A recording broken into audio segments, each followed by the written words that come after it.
രാഹുൽ ഈശ്വർ ഇവൻ അറിയാമല്ലോ രാഹുൽ മാങ്കൂട്ടത്തിലും രാഹുൽ ഈശ്വറും തമ്മിലുള്ള ബന്ധം.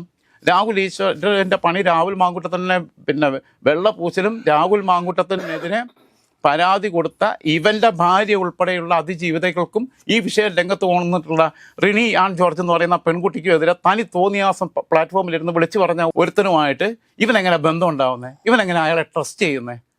അപ്പോൾ ഇവൻ്റെ അടുത്ത് നാളെ ഷാഫി ചെന്നാലും ഈ പറയുന്ന ഫെനി നൈനാൻ ചെന്നാലും ഇവർക്ക് ഗുളിക വാങ്ങി കൊടുത്ത ആൾക്കാർ ഒക്കെ ചെന്ന് കഴിഞ്ഞാലും അവരെല്ലാം ഉപദേശം സ്വീകരിക്കുന്നുള്ളതല്ലേ? അപ്പോൾ എത്ര വലിയ ക്രൂരമായ മനസ്ഥിതി കടമയാണ്. ഇവൻ ഇരയല്ല, ഇവനെ അതിജീവിതൻ എന്ന് പറഞ്ഞിട്ട് മറ്റൊന്നിലും വിശേഷിപ്പിക്കുന്നത്. ആ പെൺകുട്ടി ഇത്ര ട്രോമയിലേക്ക് എത്തിപ്പെടുന്നതിൻ്റെ സാഹചര്യത്തിനകത്ത് ഒരു പങ്ക് വഹിച്ച ആളാണ്. അപ്പോൾ അത് മാത്രമല്ല, മാങ്കൂട്ടത്തിന് വേണ്ടിയിട്ടൊന്നും അല്ല ഞാൻ നടത്തുന്നത്. രാഹുൽ ഈശ്വർ പറഞ്ഞിട്ടോ മാങ്കൂട്ടത്തിൽ പറഞ്ഞിട്ടോ അല്ല ഞാൻ പത്രസമ്മേളനം നടത്തുന്നത്. ശരിക്കും അവന് ബുദ്ധിയില്ല. ആദ്യം തന്നെ കാര്യം മനസ്സിലായില്ലേ? അച്ഛൻ തട്ടുംപുറത്തില്ല എന്ന് പറഞ്ഞ പോലെയാ. ഇവർ പറഞ്ഞിട്ടല്ല ഞാൻ പത്രസമ്മേളനം നടത്തുന്നത്, അവർക്ക് വേണ്ടിയിട്ടല്ല പത്രസമ്മേളനം നടത്തുന്നത് പറയുമ്പോൾ ഇവൻ എന്തോ ഭ്രാന്തുണ്ടോ?